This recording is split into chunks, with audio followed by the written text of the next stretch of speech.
à tous et bienvenue sur TV5 Monde pour Face au territoire ce matin, depuis les studios de TV5 Monde à Paris. Bonjour François Hollande. Bonjour. Merci d'être notre invité aujourd'hui. Vous êtes bien sûr ancien président de la République et nouveau député de la première circonscription de Corrèze. Merci d'être avec nous. Et vous publiez Le défi de gouverner aux éditions Perrin. On va revenir tout à l'heure avec Stéphane Vernet sur ce livre. Mais je voudrais vous rappeler votre présence sur ce plateau devant moi le 25 novembre 2021. C'était ici et vous disiez ceci, on vous regarde.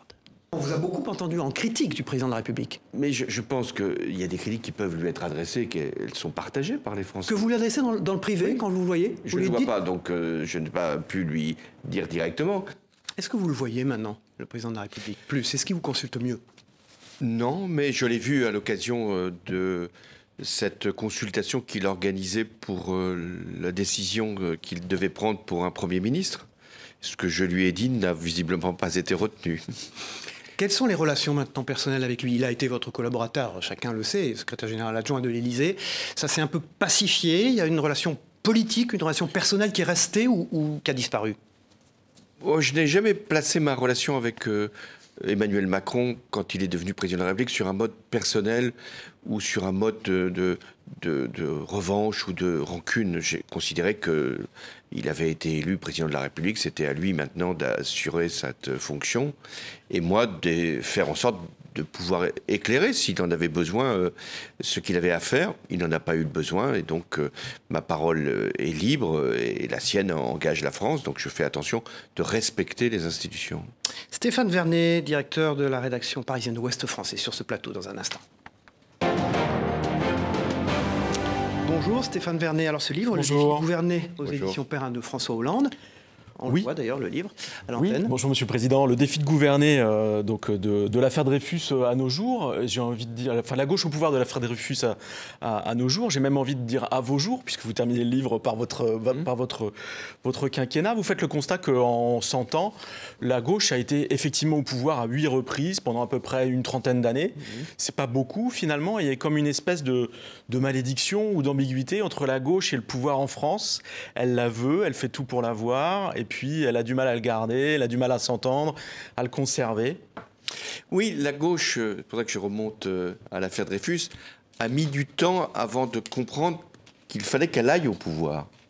Et elle y est venue dans des circonstances qui pouvaient être tragiques, en l'occurrence au moment où le pays se déchirait sur l'affaire Dreyfus et où un socialiste est arrivé pour la première fois dans un gouvernement. Elle y est arrivée aussi dans des période qui était très compliquée, le cartel des gauches, 1924, c'est le centenaire, Front populaire, quand il y avait la montée de l'extrême droite. Et puis, elle y restait que quelques mois et elle s'effaçait. Puis ensuite, après, il y a eu une longue période où la libération, elle a été en rayonnement, la gauche, mais divisée entre le PS et le Parti communiste. Et puis, ensuite, la Ve République, avec François Mitterrand, lui a permis de gouverner dans la durée. Et c'est ça l'enjeu. Comment non seulement accéder au pouvoir, mais être capable d'être au pouvoir sans être soupçonné toujours par l'autre gauche de trahir. Alors on en est où aujourd'hui? Qui domine la scène à gauche? L'autre gauche, la gauche de gouvernement, la gauche révolutionnaire? Eh bien depuis 7 ans, c'est la gauche radicale qui a été la plus influente et qui a empêché donc la gauche tout court de venir au pouvoir. Donc si l'on veut qu'il y ait de nouveau cette perspective d'accéder à une responsabilité, on l'a vu ces derniers mois, eh bien la gauche de gouvernement, je n'aime pas beaucoup cette expression parce que toutes les gauches finalement veulent gouverner, mais pas de la même manière. Donc il faut que la gauche réformiste, socialiste, soit la première. Monsieur le Président, ça tient aux hommes. Il y a toujours beaucoup. Un besoin La personnalité de Jean-Luc Mélenchon, on le voit bien, est éruptive. Vous êtes quelqu'un enfin, c'est pas une injure de vous dire ça, beaucoup plus calme et beaucoup plus réfléchi. Donc comment vous allez concilier ces problèmes-là? Politique, certes, idéologique, elle est mais les hommes comptent. Partie prenante d'une perspective politique. Mais l'incarnation ne suffit pas. Il faut avoir un programme, un projet, et puis il faut avoir une stratégie avec qui s'allier. Et l'incarnation, elle a toujours existé, y compris quand les deux gauches se confrontaient. Jaurès contre Gued, puis ensuite Blum contre Thorez, puis après Mitterrand face à Georges Marchais, Jospin face à des gauches multiples, et on en a payé le prix, et moi-même avec Jean-Luc Mélenchon. Donc il y a toujours des incarnations. Mais ensuite, il faut que les personnalités puissent aussi convaincre le pays. Le problème... c'est pas le cas aujourd'hui ? Bah, notamment au Parti Socialiste. Lundi, vous avez évoqué l'idée qu'il faudrait qu'il y ait un congrès l'année prochaine, mais ça c'est dans les statuts, c'est normal, du PS. Mais vous demandez à ce qu'il ait lieu dès le début d'année 2025, et vous remettez en cause finalement la gouvernance d'Olivier Faure. Bah, je pense que le Parti Socialiste a vécu des épreuves, et je comprends très bien qu'il y ait eu des difficultés pour, en l'occurrence, Olivier Faure, mais le PS s'est redressé. Avec les élections européennes, Raphaël Glucksmann, puis les élections législatives, grâce aussi au nouveau Front populaire, convenons-en. Et donc maintenant, il faut donner une orientation. C'est pour ça que je demande un congrès. Il ne faut pas que le débat soit à l'extérieur. Il l'est beaucoup en ce moment, place publique, ce que fait Carole Delga, Karim Bouamrad, Bernard Cazeneuve. Bon, c'est bien qu'il y ait ces réflexions-là, mais elles doivent se faire à l'intérieur d'une grande famille politique qui doit reprendre toute sa place. Précisément parce que quand il y a une grande force politique, à ce moment-là, l'alternance devient possible. Mais vous souhaitez aussi une alternance à la tête du parti ?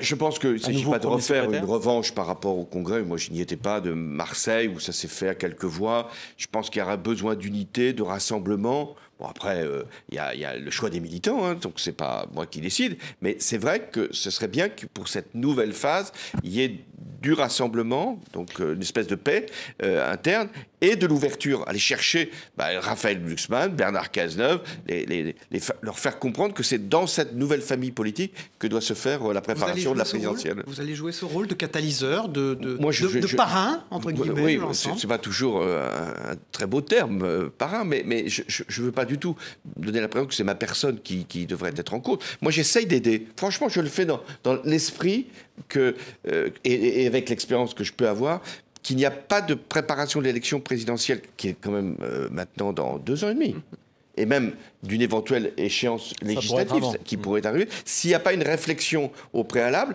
des débats internes qui donnent envie aux citoyens d'aller vers une formation politique. Alors, vous êtes pour l'union de la gauche pour aller aux élections, parce que c'est le seul moyen pour que la gauche puisse l'emporter la prochaine fois, qu'il y ait à nouveau une alternance. Mais quel candidat unique ? Comment on le choisit ? Comment on le désigne ? Ah non, je ne suis pas du tout pour une candidature unique à l'élection présidentielle. Ça n'a jamais fonctionné depuis que la Ve République a prévu l'élection du président au suffrage universel. François Mitterrand... C'est pas le seul moyen pour que la gauche revienne à l'Élysée ? Le seul moyen, c'est d'avoir une candidature portée par une grande force politique qui arrive à convaincre non seulement toute la gauche de venir au premier tour, au deuxième tour en l'occurrence, et d'élargir. La gauche, elle est minoritaire en France. Et donc, il ne suffit pas de dire on va faire une candidature unique pour gagner. Il faut être capable de trouver des électrices et des électeurs qui ont envie de faire confiance à la gauche. Alors, on sait que Jean-Luc Mélenchon va être candidat à l'élection présidentielle. Il n'en fait pas mystère et ses amis non plus. Soit. Il faut une autre candidature à gauche, la gauche précisément réformiste, socialiste, qui va être la plus large possible pour être au second tour, appelé à l'union, puis ensuite à la victoire. Sauf que 2 ou 3 candidats de la gauche et des écologistes différents au premier tour, ça marche pas. On voit bien, personne ne passe la barre du second tour.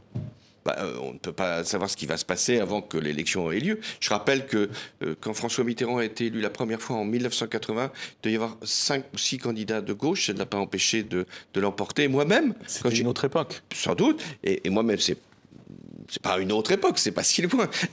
Quand j'ai été élu en 2012, il y avait déjà Jean-Luc Mélenchon, il y avait une candidature écologiste et 2 candidatures d'extrême gauche. Je dis pas que c'est ça qu'il faut faire, mais ce qu'il faut, c'est d'abord créer la dynamique pour que les électeurs... On sait bien que le vote utile, il est déterminant. Il faut que le vote utile puisse être en faveur du candidat social-démocrate. Vous voyez redevenir président de la République ? Non, je ne vais pas du tout rentrer dans ce processus, parce que si on commence à parler des personnes, on empêche le regroupement de se faire. Moi, je veux que toutes les personnes, y compris celles qui veulent être légitimement candidates, viennent pour travailler ensemble et pour porter, le moment venu, la meilleure des démarches possibles autour de la meilleure des personnes.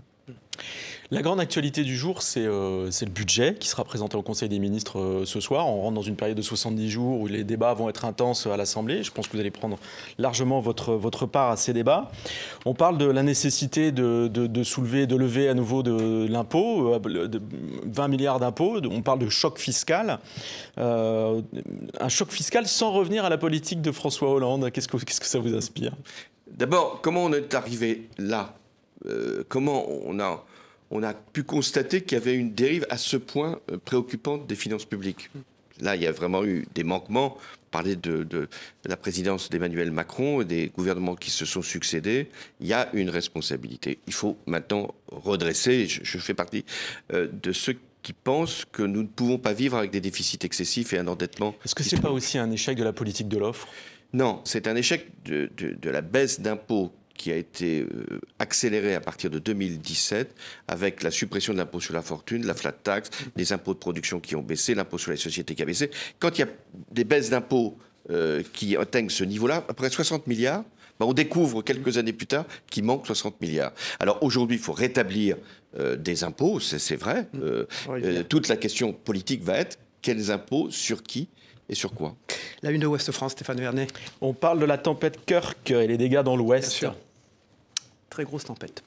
Merci, vous restez avec nous. Nous partons, François Hollande, maintenant pour Lille, où Guillaume Desplanques, qui est le rédacteur en chef information de WEO TV. WEO TV, c'est la chaîne du groupe Rossel, c'est La Voix du Nord, le Courrier Picard, a une question à vous poser depuis Lille. On écoute tout de suite Guillaume Desplanques. François Hollande, bonjour. Le 13 octobre 2023, le professeur de français Dominique Bernard était assassiné à Arras, dans le Pas-de-Calais, par un jeune terroriste islamiste. Une minute de silence est prévue ce lundi, dans les collèges et les lycées, pour rendre hommage à Dominique Bernard, mais aussi à Samuel Paty. La précédente minute de silence, le 17 octobre 2023, plus de 350 perturbations et contestations étaient recensées. François Hollande, la bataille pour la laïcité à l'école est-elle perdue, selon vous? Non, elle doit être menée et elle doit être remportée. Il y a encore eu un incident à Tourcoing, donc nous avons des chefs d'établissement, des enseignants qui font preuve de courage, qui font preuve de ténacité et qui doivent être soutenus. Et aucune liberté prise avec la laïcité ne doit être tolérée. Donc les sanctions doivent être prononcées et des exclusions, si c'est nécessaire, décidées. Voilà, c'est cette jeune fille qui est soupçonnée d'avoir giflé une enseignante, lui ayant demandé d'enlever son voile. Deuxième question depuis Lille, Guillaume Desplanques. Le député du Nord et ancien ministre de l'Intérieur, Gérald Darmanin, propose des pistes pour faire des économies et surtout pour ne pas augmenter les impôts. Parmi elles, la fin des 35 heures. Les 35 heures, vous le savez, réforme socialiste menée par Martine Aubry entre 1998 et 2000. En 2016, alors que vous êtes président de la République, vous aviez reconnu que les 35 heures n'étaient plus, pour vous, un totem à défendre. Oui, j'avais fait voter une loi qui a créé une certaine mobilisation, il faut bien le reconnaître, la loi El Khomri, qui permettait non pas de supprimer les 35 heures, mais de faire une adaptation du temps de travail par des accords d'entreprise qui devaient être signés par une majorité de salariés représentés par des organisations syndicales. On se rappelle les tensions à l'Assemblée. Oui, mais c'est une loi qui existe encore. C'est pour ça que quand Gérald Darmanin parle de réformer encore les 35 heures, là, il fait un combat d'arrière-garde. Il y a déjà eu beaucoup d'assouplissements, aussi bien pour les cotisations sociales que pour l'organisation même dans l'entreprise. Et je crois que ça ne sert à rien d'exhumer ce débat en laissant penser que ça va faire des économies. Des économies pour qui? Et une compétitivité pourquoi? C'est pas vrai. Les 35 heures ont permis d'avoir des organisations de travail bien plus performantes qu'il n'y en avait précédemment. François Hollande est notre invité ce matin, l'ancien président de la République et député de la première circonscription de Corrèze. Cette émission est réalisée avec donc la participation, la coproduction de Ouest France, de Rossel France, c'est-à-dire La Voix du Nord, le Courrier Picard, WEO TV, c'est la chaîne des Hauts-de-France. 20 minutes, qui appartient à Ouest France et à Rossel, et également le groupe EBRA, c'est 9 journaux de la presse quotidienne régionale, vous les connaissez, Monsieur le Président, le Républicain Lorrain, l'Est Républicain, le Bien Public, Vosges Matin, le Journal de Saône-et-Loire, le Progrès de Lyon, les DNA, c'est l'Alsace, l'Alsace également, et le Dauphiné. Voilà, c'est François Hollande qui est avec nous. Dans un instant, Tom Benoît de Géostratégie sur ce plateau. Bonjour Tom Benoît. Bonjour. Merci d'être avec nous. Vous dirigez la rédaction de Géostratégie Magazine et on va parler de la loi sur la séparation bancaire de François Hollande. Absolument. Donc on se souvient tous du discours du Bourget, mon ennemi c'est le monde de la finance, c'est la finance. Et vous aviez prôné la séparation des activités de détail, des activités de dépôt pour les banques. Ce qui était finalement plutôt une bonne idée, tendrais-je à dire, quand on connaît la situation. Pourquoi est-ce que ça n'a pas totalement abouti finalement ? Ça a quand même permis qu'on sépare, comme vous l'avez rappelé, tout ce qui était activité spéculative, c'est-à-dire que les banques investissaient pour leur propre compte. Sur les CDS, précisément. Ouais, deux activités de dépôt, c'est-à-dire lorsque nous mettons notre argent dans la banque pour qu'il ne soit pas utilisé et qu'ensuite on ait des déconvenus. Ensuite, il y a eu un complément par la régulation européenne. C'est d'ailleurs M. Barnier qui était commissaire européen, qui s'y est attaché et qui a permis d'éviter un certain nombre de phénomènes spéculatifs. Bon point pour Michel Barnier à l'époque. Bon point pour la Commission européenne, et il avait mené ce travail, et on l'avait fait d'ailleurs en bonne intelligence, la France et la Commission européenne. Et puis, néanmoins, il y a encore des activités spéculatives qui ont pris d'autres formes avec d'autres produits, et donc le combat n'est pas terminé. Voilà, mais comment se fait-il finalement que vous ne soyez pas allé au bout de ce chantier-là ? Et ça aurait été quoi le bout De séparer totalement les activités, qu'il n'y ait plus de banques qui soient à la fois des banques d'affaires et des banques de dépôt. Alors, ce qui était l'idée. Oui, ce qui est très difficile, c'était à ce moment-là de faire éclater des établissements bancaires avec des risques pour le personnel et donc d'avoir là une restructuration qui aurait pu être mal comprise dans un contexte. Je ne suis pas sûr qu'il faille aujourd'hui séparer d'une manière administrative, c'est-à-dire d'une manière catégorique les activités des banques. Mais ce qu'il faut, c'est qu'il y ait une étanchéité. Y compris si nous venons à avoir de grandes banques européennes, ce qui est plutôt dans l'idée aujourd'hui. Ce qui serait souhaitable d'ailleurs. Parce que un des problèmes que l'on a au niveau européen, c'est que l'épargne des Européens va financer des investissements aux États-Unis ou ailleurs. Donc ce que nous avons aujourd'hui à l'esprit, c'est de pouvoir créer une union des marchés de capitaux. Voilà, pour que nous puissions mobiliser davantage d'épargne pour des grandes banques européennes pour investir en France et en Europe. Alors, précisément, j'ai une question à un sujet, puisque vous parlez de ça. L'Union des marchés de capitaux, qui a été rebaptisée l'Union de l'épargne et de l'investissement, justement, vise à créer un produit d'épargne vers lequel on inciterait les épargnants à se diriger pour finalement rendre leur épargne illiquide, en quelque sorte, et qu'elle puisse servir de collatéral pour que l'Europe s'endette. C'est bien ça. Pas que l'Europe en termes d'institutions, pour que les entreprises, États européens et les États puissent trouver sur ce marché des capitaux de l'épargne bon marché et durable, c'est-à-dire qui ne soit pas précisément attaché à un profit ou à une plus-value rapide. Ça n'existe pas aux États-Unis, parce qu'aux États-Unis, l'endettement se fait d'une façon traditionnelle. Et ce qui est particulier aux États-Unis, je fais une digression, c'est qu'il y a des entrées de capitaux à long terme par la bourse également. Ouais, le fait que les États-Unis soient une première puissance économique fait que beaucoup de capitaux viennent s'investir en Europe à travers des systèmes de marché que vous venez de décrire ou à travers des banques. Et c'est là notre souci quand même. Le rapport Draghi est très clair là-dessus, il vient d'être publié, en disant si on veut rattraper notre retard de compétitivité avec les États-Unis, eh bien, il faut qu'on ait une puissance financière qui nous apporte à nos entreprises les moyens de... Et 800 milliards d'endettement annuel, mais qui serait de l'endettement public pour des entreprises privées, pour du soutien privé, pour de l'industrie. Ah non, je ne crois pas qu'il faille faire une transformation. Ce n'est pas les États qui vont emprunter pour prêter ensuite aux entreprises. Ça doit se faire directement. Voilà. Néanmoins, les États ont besoin aussi, vous parlez du déficit français, ont besoin de... Ça, c'est un vrai problème, voilà.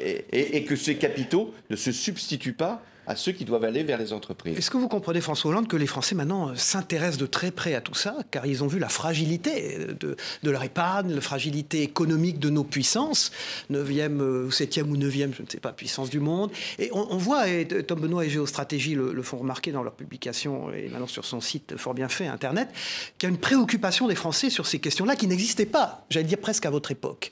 Je la comprends, cette préoccupation, parce que les placements qu'on appelle à taux fixe, rémunère peu l'épargnant. Donc souvent, c'est de la dette, l'épargnant ne le sait pas bien souvent, mais lorsqu'il a c'est pour financer la dette de l'État. Donc l'État n'a pas intérêt à ce que ce coût de l'argent soit élevé. Et donc il y a une partie de l'épargne, une grande partie de l'épargne des Français qui est assez peu rémunérée, Alors que sur un certain nombre de placements financiers des marchés de capitaux, ceux qui ont des informations ou ceux qui ont des moyens très importants vont avoir des plus-values élevées sur leurs placements en actions. C'est pour ça qu'il faut essayer de mutualiser. L'épargne doit être mieux rémunérée pour les Français. C'est ça l'objectif. Vous qui êtes l'ennemi de la finance, justement, vous qui avez pour ennemi la finance, est-ce que vous n'avez pas peur que les marchés prennent totalement le contrôle et finalement que les banquiers centraux, notamment, perdent le contrôle et que ce soit les taux longs, les taux de marché qui dirigent totalement. Oui, la finance, il faut la regarder en face. Il y a une bonne finance, celle qui permet de couvrir les besoins d'investissement des entreprises et aussi des dettes de l'État. Bon. Mais il ne faut pas que la finance s'empare précisément de ce qu'est le contrôle de l'économie. Et à cet égard, la Banque Centrale Européenne, puisqu'on en parle, elle a donné beaucoup d'argent, beaucoup de liquidités à la finance. Le fameux quantitative easing. Exactement. Et les banques ou la finance...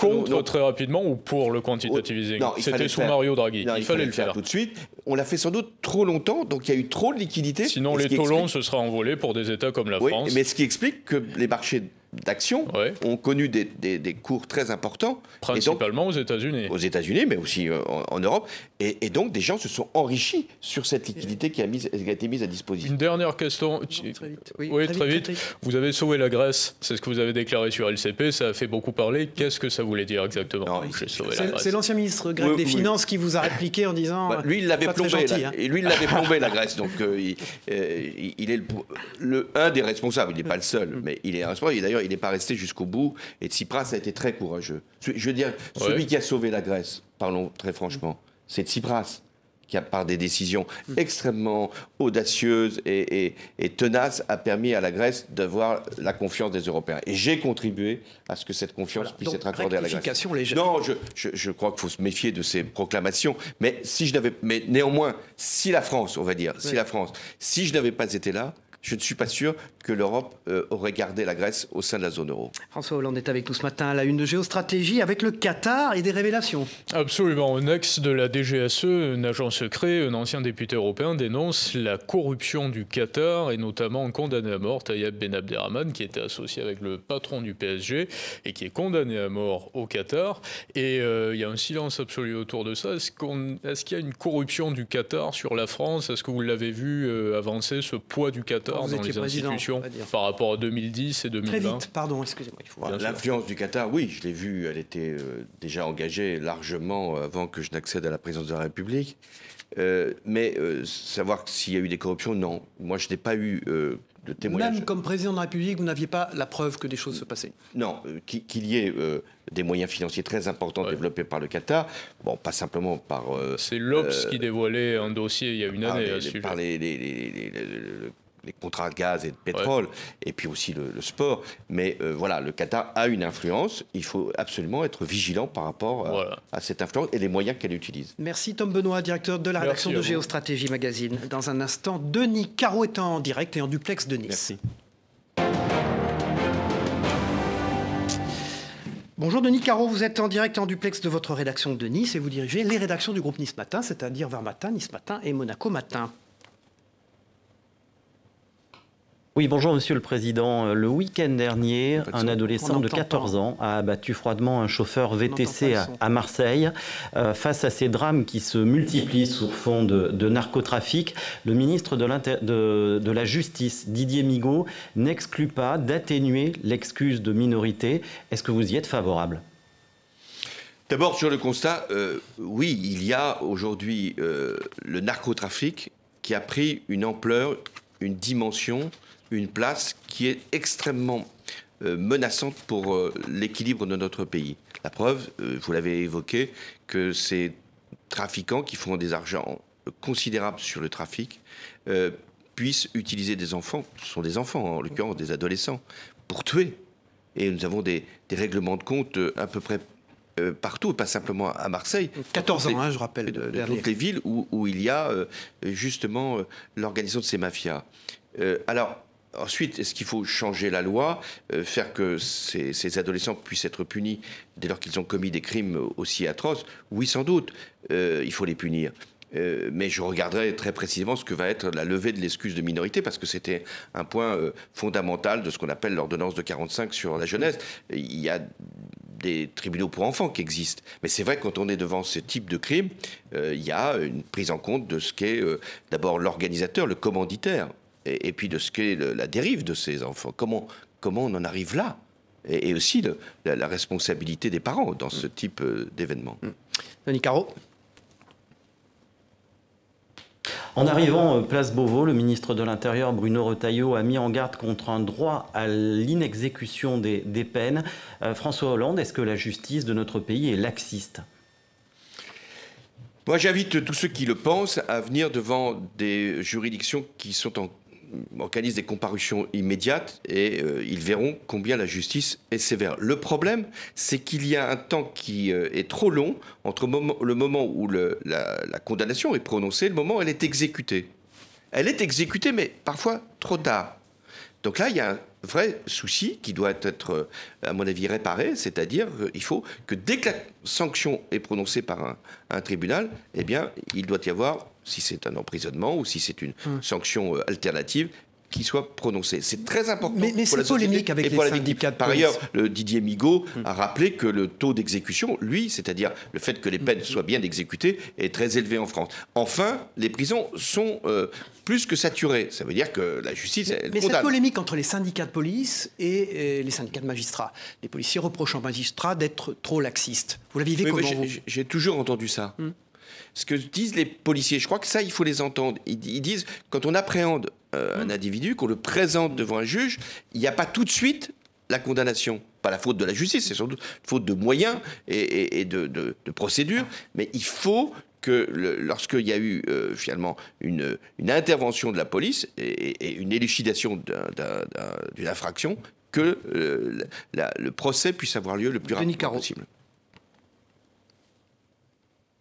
François Hollande, sur un autre sujet, on se souvient que vous aviez souhaité être un président normal. Est-ce que vous êtes aujourd'hui, de retour à l'Assemblée, un député normal ? Je crois que vous avez ouvert récemment votre permanence à Tulle. Et pour compléter cette question, est-ce que ça n'est pas un peu curieux que vous vous retrouviez aujourd'hui, le week-end, dans des comices agricoles, alors que vous avez présidé aux destinées de la France ? Valéry Giscard d'Estaing avait fait le même parcours que vous. Je ne suis pas le premier. Dans l'autre sens. Et je pense que je devais le faire. Au moment où il y a eu la dissolution, je me suis posé cette question.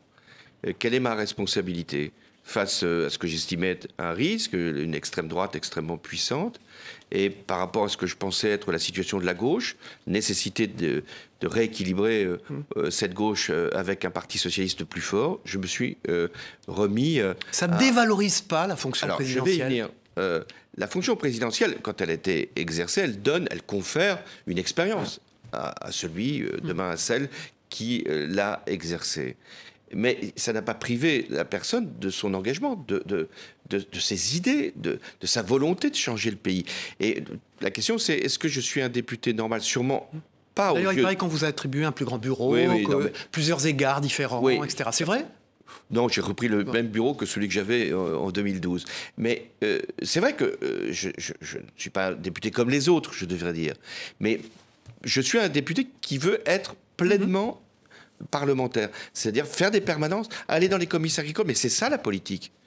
C'est parce qu'elle s'est éloignée des citoyens qu'elle a perdu de son aura et du respect qu'elle inspire. Donc je vais, et je le fais déjà depuis maintenant plusieurs mois, faire ce que je faisais autrefois, c'est-à-dire être en relation avec les citoyens, les écouter, les comprendre et faire remonter un certain nombre de situations au plus haut niveau. Nous allons tout de suite regarder la une de Nice Matin. Denis Caro, votre une à vous. La une de Nice Matin, l'inquiétude autour des trains du quotidien avec le coup de gueule du président de la région Sud, Renaud Muselier. Merci beaucoup. Dans un instant, Floréal Hernandez, le rédacteur en chef de 20 minutes, est sur ce plateau. Bonjour Floréal Hernandez, rédacteur en chef de 20 minutes, partenaire de cette émission. Bonjour Cyril, bonjour. François Hollande. Cet été, on a vu apparaître de nouveaux visages à gauche, notamment celui de Lucie Castet. Vous avez de ces nouvelles ? Et je sais qu'elle est une experte, puisqu'elle a travaillé avec les deux groupes tous les groupes de gauche d'ailleurs, aussi bien à l'Assemblée nationale qu'au Sénat. Je pense que c'est sa place, être une experte. Il n'est plus candidate pour être Premier ministre. C'est Michel Barnier qui a été choisi par le président de la République, qui n'a pas été censuré parce que le Rassemblement national ne l'a pas voulu. Et à partir de là, écoutez, chacun revient à sa position. Elle pourrait être dans le casting de la présidentielle ? Pour ce qui me concerne, je suis pour qu'il y ait une candidature socialiste ou social-démocrate à la présidentielle. Je ne pense pas que Lucie Castet s'inscrive dans cette démarche. Quel avenir politique on peut lui promettre, puisqu'elle était, en tout cas on l'a vu pour Matignon, elle a été imaginée pour Matignon. Finalement, elle n'est plus à la ville de Paris aujourd'hui. Est-ce que... Qu'est-ce qu'elle faisait avant?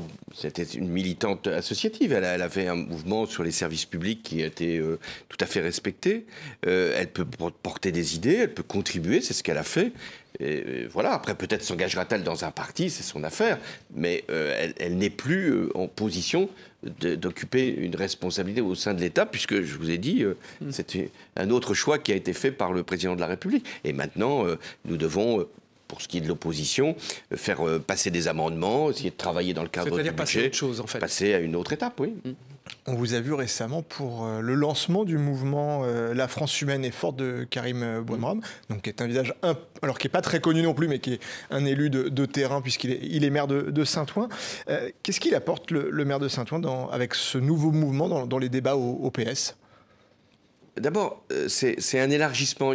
J'étais donc au Stade Boer, parce que c'était au Stade Boer que je connais pour venir voir le Red Star. Mais il y avait des personnes qui étaient là, qui sans doute seraient jamais venues à un meeting politique ou seraient jamais venues dans un parti. Et qui venaient pour lui ? Et qui venaient pour lui, pour ce qu'il représente, pour le discours qu'il tient. Et c'est ça qui me paraît être la bonne démarche. C'est-à-dire il y a des personnalités, on a cité Raphaël Glucksmann, Karim Bouamrane, Carole Delga, d'autres, Bernard Cazeneuve, qui s'adressent à des citoyens qui ne sont pas aujourd'hui, ou qui ne sont plus au Parti socialiste, mais qui doivent revenir vers une force commune. Donc ce que je dis à toutes ces personnes, et c'est pour ça que je veux un congrès du Parti socialiste pas trop lointain, pour que toutes ces personnes puissent revenir au Parti socialiste ou élargir le Parti socialiste pour en faire une force de gouvernement. Alors, est-ce que vous pouvez être ce rassembleur de ces différentes énergies, de ces différents mouvements, ou plutôt un tuteur pour certains de ces élus? Un tuteur, ce serait désagréable pour eux, parce que ça veut dire que ce sont des fleurs qui ont besoin d'être tenues. Un rassembleur, il faut toujours rassembler. Mais moi, j'essaye de... Compte tenu de l'expérience qui était la mienne, à la fois j'ai été très longtemps premier secrétaire du Parti socialiste, président de la République, de leur dire, soyez ensemble. Ensemble, on est forcément plus fort. Voilà ce que je leur dis dans une image un peu sportive. Donc voilà, c'est entraîneur. Voilà, peut-être entraîneur. Quand Emmanuel Macron vous a consulté là sur cette affaire de nommer un Premier ministre, vous lui avez dit quoi sur Bernard Cazeneuve, sur Lucie Castet, sur éventuellement... Alors Lucie Castet, j'ai considéré que c'était une étape qui avait été... Sur Bernard Cazeneuve, on dit que vous n'avez pas été si favorable à Bernard Cazeneuve. C'est ce qui s'est dit et écrit. Oui, mais moi... Vous démentez? Je sais ce que j'ai dit à Emmanuel Macron sur Bernard Cazeneuve. J'ai dit, il faut une personnalité politique. Vous n'avez pas voulu prendre Lucie Castet et faire que l'Assemblée puisse se prononcer, soit c'est derrière nous. Là, vous êtes en train d'hésiter parce qu'il y avait une proposition qui commençait à fleurir, c'était celle d'un gouvernement technique avec Thierry Baudet, le président du Conseil économique, social et environnemental. Tout à fait estimable et qui aurait sûrement été tout à fait à l'aise avec cette fonction, mais sauf qu'il n'avait pas forcément l'assise politique pour y parvenir. Donc j'ai dit, voilà, Bernard Cazeneuve me paraît être la bonne personne, et surtout, si vous devez faire un gouvernement, soyez sûr que la plupart des députés socialistes ne censureront jamais Bernard Cazeneuve. Vous le voyez, le président, quand vous voyez en tête-à-tête? Non, mais je le fais devant vous pour maintenir le caractère institutionnel. Parce que c'est le président de la République, c'était lui qui devait décider, et il n'y avait pas de familiarité entre nous. Moi, donc pas de nuage avec Bernard Cazeneuve aujourd'hui? Non, aucun. Et je défendais cette position pour dire aussi au président de la République que les socialistes que je connais bien ne se seraient pas opposés à Bernard Cazeneuve. Floréal. Vous avez cité le terme d'entraîneur, vous avez cité le Stade Boer. Je vais juste faire un petit incise. Ce soir, il y a Israël-France en foot. Donc c'est un match politiquement, en tout cas, qui peut avoir un impact. Alors, puisque la situation au Proche-Orient, la déclaration d'Emmanuel Macron sur l'armement pour Israël. Vous avez connu aussi des moments difficiles dans des stades. Comment vous voyez ce match, vous, en plus, amateur de football? D'abord, il est en Israël. Il est à Budapest, oui, sur terrain neutre. Bon, en Israël, ça aurait été quand même difficile de l'organiser. Bon. Et donc, je pense que c'est bien que le sport, et ça a été le cas pour les Jeux Olympiques, puisse être un facteur de paix et de message aussi de soutien et de solidarité. Vous êtes écouté en Israël, hein, TV5 Monde, comme vous le savez, une antenne très importante au Proche-Orient. Que ce match puisse avoir lieu et que les joueurs de l'équipe de France se mettent dans ce match amical. Vous allez y aller? Non, je ne vais pas aller à Budapest, dans une démarche d'amitié. Merci Floréal Hernandez, rédacteur en chef de 20 minutes, partenaire de Face au Territoire. Merci. Dans un instant, Sébastien Georges, qui dirige et qui coordonne les rédactions du groupe EBRA sur ce plateau.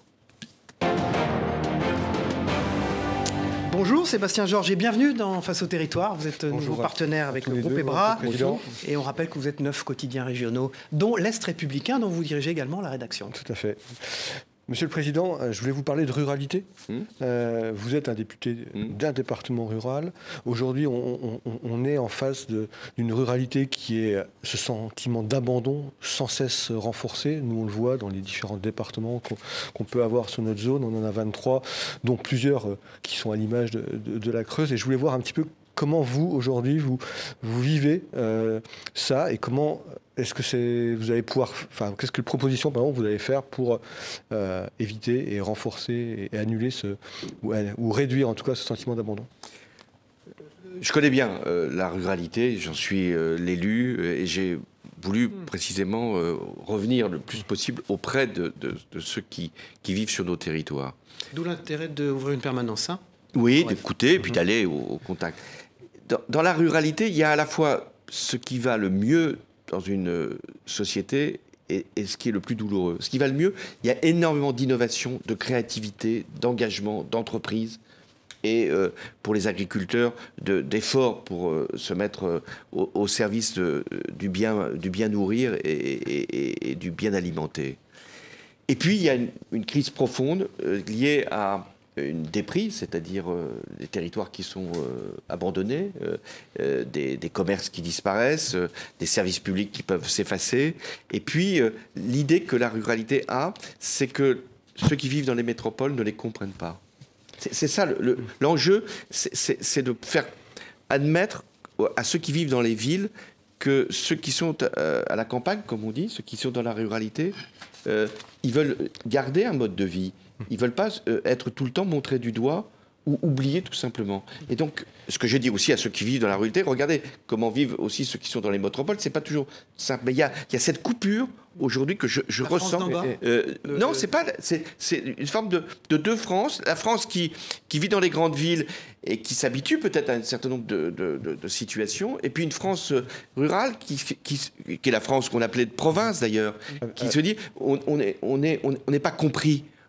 On nous impose toujours des règles, des comportements, on nous met en cause parce qu'on va trop vite en voiture, parce qu'il y a la chasse qui est à un moment mise en cause, parce que les agriculteurs pollueraient. Donc, même si c'est pour une partie une caricature. Et ça illustre aussi un problème de vivre ensemble. Vivre ensemble, vous avez tout à fait raison. C'est ça qu'il faut essayer de rapprocher. Comprenons-nous les uns les autres. Et donc le Rassemblement exploite ça. C'est-à-dire en disant, puisqu'ils ne vous aiment pas, vous voyez, vous votez pour ceux qui vous connaissent. Ils ne les connaissent pas du tout. Ce sont souvent des candidatures totalement parachutées, des candidatures qui sont totalement décalées par rapport à la vie du monde rural. Mais ils exploitent ce sentiment, puisque vous êtes invisibilisés, nous on vous regarde. Ben moi je le dis depuis longtemps, heureusement je vais saluer tous les élus locaux, parce que c'est les élus locaux qui quand même font le travail aujourd'hui que l'État ne fait plus. Alors les élus locaux aujourd'hui sont réunis dans les Alpes pour parler de la montagne, et notamment les élus qui sont liés à des stations de montagne, puisque aujourd'hui l'environnement qui touche aussi la ruralité, on voit le changement climatique, etc. Et comment on concilie aujourd'hui économie et changement climatique, à l'image de ces stations dans les Vosges, dans le Jura et dans les Alpes qui ferment les unes derrière les autres en moyenne montagne et qui ont du mal à se réinventer. Bon, le changement climatique, il n'y a plus besoin quand même d'en dire la réalité. On l'a vu hier soir. On vient de vivre. Mais il encore... ne pleuvait pas quand vous êtes arrivé ce matin. Non, mais il a beaucoup plu hier, donc les gens se demandaient où j'étais. Donc là, on ne peut plus nier l'évidence, et c'est pas simplement en France, c'est pas simplement en cet instant, c'est partout, toujours. Donc il faut prendre en compte que nous aurons moins de neige, il y aura sans doute plus de difficultés pour les stations de sport d'hiver, mais qui sont en train de se reconvertir complètement. Une économie possible. Il y a une économie maintenant touristique toute l'année, il y a des équipements qui sont installés, il y a une préservation de la nature, parce que tous ces élus de montagne savent bien que leur patrimoine, c'est le paysage, c'est la nature. Ils n'ont pas envie de le dénaturer, justement. Mais par rapport aujourd'hui à la montagne, aujourd'hui, certains acteurs des stations mettent des canons à neige ultra puissants, ultra nouveaux. Les écologistes sont complètement vent debout contre ça. Votre position à vous ? Il faut des canons à neige quand il n'y a pas de neige, dans certaines périodes. Je trouve ça tout à fait légitime. Sinon, vous skiez vous-même ? Oui. Mais si toutes les stations fonctionnent avec que des canons à neige, c'est plus le sport d'hiver. C'est le sport du canon à neige, donc c'est autre chose. La une de Vosges Matin et du Dauphiné libéré, on va passer les deux d'ailleurs. Justement, on passe les deux sujets. La une de Vosges Matin consacrée à une crise. On a commencé par l'hôpital qui est dans le rouge aujourd'hui, et c'est aussi le lien avec la ruralité, puisque les investissements dans les hôpitaux et la santé et l'accès à la santé.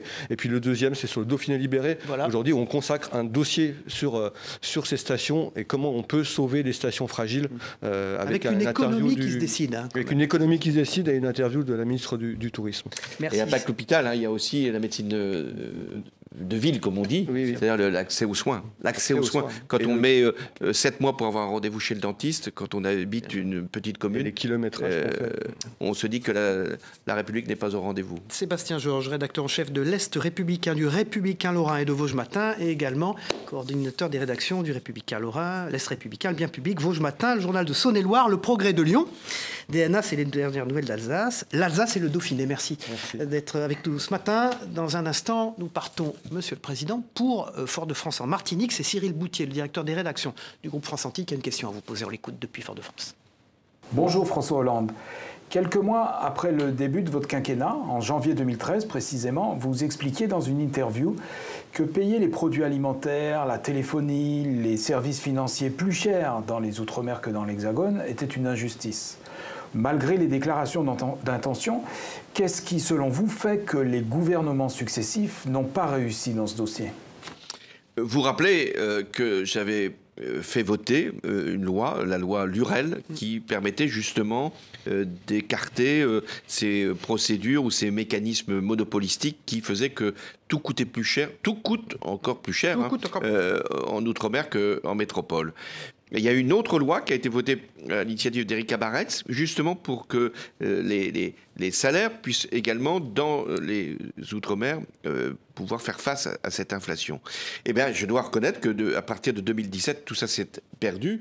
Et les manifestations qui ont lieu en ce moment en Martinique, c'est des manifestations de pouvoir d'achat. C'est-à-dire que c'est pas possible d'avoir des salaires qui ne montent pas et des prix qui sont beaucoup plus élevés. Alors, on parle toujours du transport aérien, bon, ça c'était une facette, ou de la téléphonie, mais là moi je vais parler des prix alimentaires. C'est l'alimentation qui coûte plus cher dans les Outre-mer. Et aussi parce qu'il y a un problème d'approvisionnement. Mais c'est une poudrière cette affaire. Puisque les monopoles de distribution prennent des produits qui sont en métropole pour les faire distribuer en Outre-mer. Donc forcément ça coûte plus cher. Mais le politique peut-il quelque chose à ça?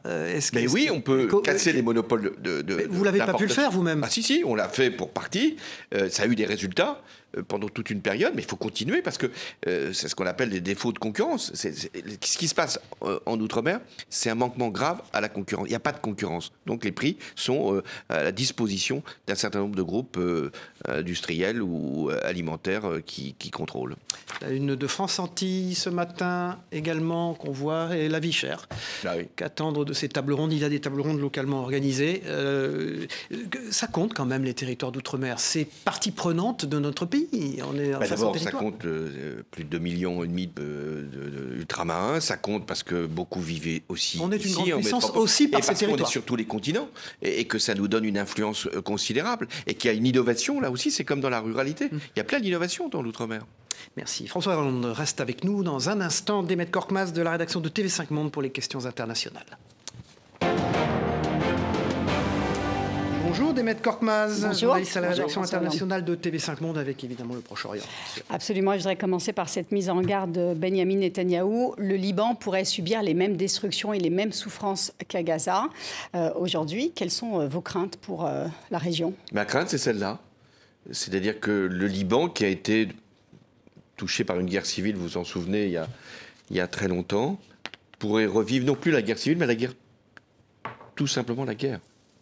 Et donc, que Israël ait voulu un moment intervenir pour faire que le Hezbollah ne puisse plus envoyer de roquettes, c'était ce qu'on pense être la légitime défense. Que Israël veuille aller au-delà, c'est-à-dire aller chercher le Hezbollah, pour ce qu'il en reste d'ailleurs, au sud Liban et peut-être au-delà du sud Liban, c'est un risque majeur. Et je pense que Israël n'a plus d'arguments aujourd'hui, vous voulez dire? Tant que le Hezbollah lui-même continue d'envoyer des roquettes, ça donne finalement l'argument pour Israël d'aller plus loin. Donc ce qu'il convient de faire, c'est de demander à l'Iran, parce que l'Iran et le Hezbollah, c'est pareil, demander à l'Iran de cesser toutes les actions que le Hezbollah engage et exiger de Netanyahou, du gouvernement israélien, d'arrêter son opération dès lors qu'elle n'aurait plus finalement de prétexte. 24 000 Libanais disposent d'un passeport français. Est-ce que la France pourrait accueillir ces Français sur son territoire? La France est très liée au Liban et en plus, il y a des ressortissants, s'ils sont français, qui ont forcément le droit d'être ici et nous de devoir de les accueillir. Donc moi, je considère que nous avons une responsabilité particulière au Liban. Olaf Scholz va accueillir ce samedi un sommet avec les présidents Biden, Macron et britannique Keir Starmer. Est-ce que vous pensez qu'il peut y avoir un front commun États-Unis, Europe face à Israël? Oui, il le faut. Et c'est bien qu'il y ait cette réunion. Mais qu'est-ce que, finalement, les protagonistes du conflit, c'est aussi bien l'Iran, le Hamas et le Hezbollah, donc, que Israël. Ils attendent l'élection américaine. C'est ça qui explique qu'il n'y ait toujours pas de cessez-le-feu. Parce que si c'est Kamala Harris, ils savent bien qu'à ce moment-là, il y aura une pression beaucoup plus forte qui s'exercera. Mais que si c'est Donald Trump, bien du côté d'Israël, et peut-être même du côté de l'Iran, s'il veut engager un conflit et une confrontation avec... Vous craignez Donald Trump? Bien sûr que je le crains, mais c'est les États-Unis qui vont décider, c'est pas à nous. Mais c'est vrai que c'est un risque sérieux de confrontation. Emmanuel Macron a assez récemment prononcé en faveur de l'arrêt de livraison d'armes pour Israël. Vous pensez que même Kamala Harris serait d'accord pour stopper les livraisons d'armes? En tout cas, elle n'aurait pas dit cette phrase avant le 7 octobre. Et ensuite, je pense que la pression, elle ne s'est pas simplement sur les livraisons d'armes. C'est de dire que le gouvernement des États-Unis, financièrement, politiquement, ne va pas pousser Netanyahou, si c'est toujours Netanyahou, à aller plus loin. Qu'à un moment, les États-Unis vont avoir... c'est les seuls qui ont vraiment cette influence, précisément aussi parce qu'il y a des livraisons d'armes, qui ont les capacités pour faire entendre... à Israël. Et c'est pas facile parce qu'il y a Netanyahou, mais il y a la société israélienne. La société israélienne, elle a été traumatisée par le 7 octobre. Donc elle est derrière aussi les opérations. Et quand il y a encore des roquettes qui tombent, aussi bien venant du Hamas que venues du Hezbollah, eh bien elle fait bloc derrière son gouvernement. Après l'Ukraine, après Gaza, maintenant le Liban, peut-être demain l'Iran. Est-ce que aujourd'hui la diplomatie internationale est bloquée plus qu'il y a quelques années? Oui.